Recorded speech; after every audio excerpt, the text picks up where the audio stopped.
देखिए, हिमाचल प्रदेश जो है वो भारतवर्ष में बेहद शांत राज्यों में से एक है। यहाँ पर जो लोग हैं बड़े शांति और प्रेम भावना से रहना पसंद करते हैं। हिमाचल प्रदेश में 90 से 95% आबादी जो है हिंदू धर्म को मानने वाला है।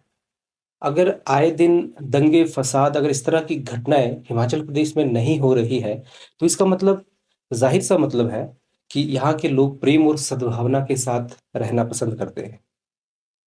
लेकिन अभी हाल ही में शिमला संजौली अवैध मस्जिद निर्माण को लेकर पूरे हिमाचल प्रदेश में एक बवाल मचा हुआ है।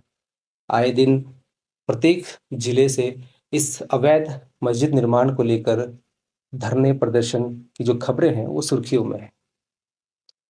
इसी तरह का एक मामला हिमाचल प्रदेश के जिला कांगड़ा के उपमंडल बैजनाथ में भी संज्ञान में आया हुआ है, सुर्खियों में आया हुआ है। मामला क्या है आपको बताते हैं। क्या बैजनाथ संजौली अवैध मस्जिद निर्माण की घटनाओं की राह पे चलने वाला है?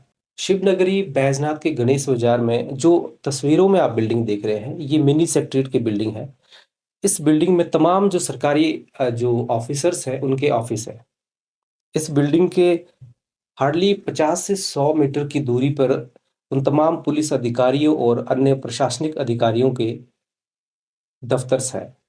लेकिन हैरान कर देने वाली बात यह है कि इस जो ये भवन आप देख रहे हैं मिनी सेक्टर जो बिल्डिंग है इसके प्रांगण जहाँ पे पार्किंग है उस पार्किंग में एक मजार का निर्माण कर दिया गया है। जैसा कि आप तस्वीरों में देख रहे हैं प्रॉपर टाइल लगाई गई है, उसके ऊपर ये मजार बनाया गया है और ऊपर से टीन की शेड भी लगाई गई है। अब सवाल ये उठता है कि ये जो सरकारी जमीन है, ये जो विभाग की जमीन है, इस जमीन पर ये जो मजार है वो कैसे बन गई? तमाम पुलिस अधिकारियों और अन्य उच्च प्रशासनिक अधिकारियों के दफ्तर के पास में या यूं कहें कि उनके नाकों तले इस तरह का जो मजार है वो सरकारी जमीन पर बनना एक बेहद ही संवेदनशील मामला है। अब मजार मस्जिद या अन्य धर्म स्थल का बनने में कोई बुराई नहीं है, लेकिन कानून जो है वो सबके लिए बराबर होना चाहिए, कानून की प्रक्रिया के तहत ही होना चाहिए, तो उसमें कोई विवाद की बात नहीं हो सकती। 2002 से लेकर 2024 यानी आज तक बैजनाथ की जनता ने अमित कपूर और उसके परिवार को प्रधान, उप प्रधान और पार्षद के रूप में चुना है। इस सारे मामले में अमित कपूर क्या कह रहे हैं आइए जानते हैं।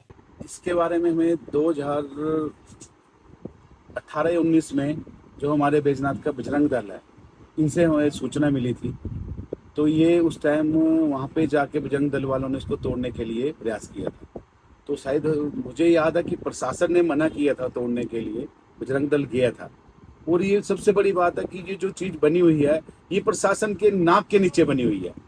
जब यहाँ पे हमारे तहसीलदार साहब, नायब साहब, हमारे जो जितने भी पुलिस स्टेशन के डीएसपी साहब, एसडीएम साहब, उनके तकरीबन 50 मीटर के दायरे में ये जो चीज़ बनी हुई है ये एक बहुत सेमफुल है। जो वहाँ पे उसके बाद जहाँ पे बिल्डिंग बनाने के लिए बिल्डिंग भी बन रही है, वहाँ बन रही थी हमारी कोर्ट वालों की बिल्डिंग बन रही थी, कोर्ट के चैम्बर बन रहे थे, उसके साथ वो बन रही है। उन्होंने आज तक इस चीज़ के बारे में ना किसी ने बताया वो मजार कब बनी, वो रातों रात ही बनी हुई है। इतना तो हमें भी याद है कि ये रातों रात बनाने वाली चीज़ है, क्योंकि 2002 से लेकर आज तक 24 तक मैं कंटिन्यू लोगों की सेवा करता रहा हूँ।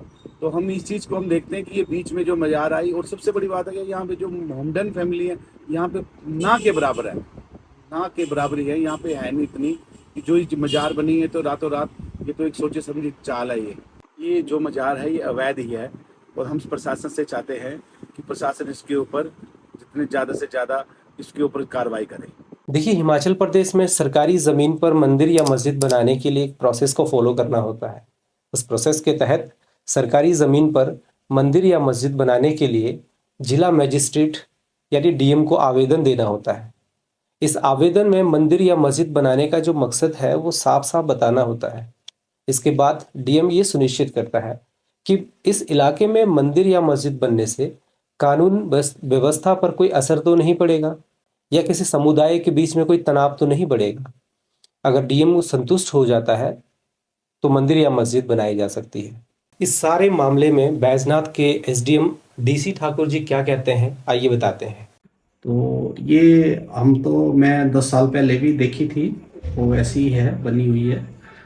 परंतु ये चीज़ अभी वेरीफाई करनी पड़ेगी, क्योंकि हमारे इस क्षेत्र में नाथ समुदाय के भी लोग रहते हैं, जो उनके रिचुअल्स के अकॉर्डिंग वो भी अपने जो मृतक परिजन होते हैं उनको दफनाते हैं और उनकी समाधियाँ बनाते हैं। बहुत सारे बाबा धर्मात्मा लोग भी इस क्षेत्र में रहते हैं पहले, कई अलग अलग समय पे, तो उनकी भी कई जगह ऐसी समाधियाँ बनी हुई है या कोई दूसरे समुदाय से बनी हुई है। तो इस फैक्ट को हम इंक्वायर कर लेंगे, चेक कर लेते हैं कि क्या है ये एक्चुअल में। वैसे तो सरकारी ज़मीन पे कोई व्यक्तिगत कोई प्रयोग का मंदिर या मस्जिद या दूसरे प्रयोजन नहीं किए जा सकते। नियमानुसार कार्यवाही बनती है, उस पर हम कार्यवाही करेंगे। हिमाचल प्रदेश में धारा 118 के अंतर्गत गैर हिमाचली हिमाचल में भूमि खरीद ही नहीं सकते, तो कब्जा करना तो दूर की बात है। ऐसे में सरकारी जमीन पर इस तरह का मजार बनना खुद में बहुत सवाल छोड़ जाता है।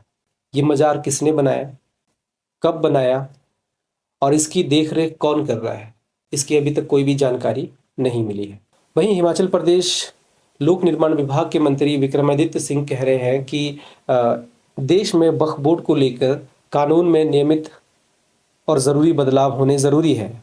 वही बैजनाथ में इस तरह का जो मजार का बनना कानून को खुले रूप से चुनौती देने के बराबर है, कानून को धत्ता बताया जा रहा है। देखिए, बैजनाथ में अभी जो मुस्लिम समुदाय के लोग रह रहे हैं, रोजगार के सिलसिले में यहाँ पे दुकान या जो भी स्वरोजगार के साधन से वो यहाँ पे रह रहे हैं, आने वाले 20-40 सालों में यही लोग इस मजार को लेकर दावा ठोक सकते हैं कि ये मजार जो है हमारे पूर्वजों के द्वारा बनाई गई है।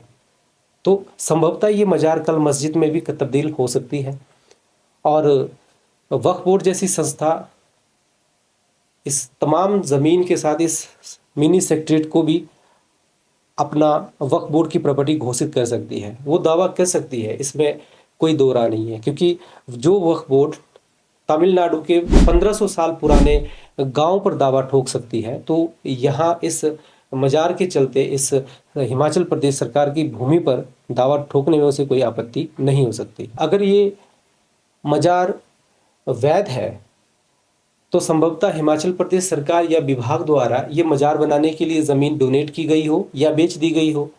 अगर ये मजार अवैध है तो खुले रूप से ये कानून को एक चुनौती है।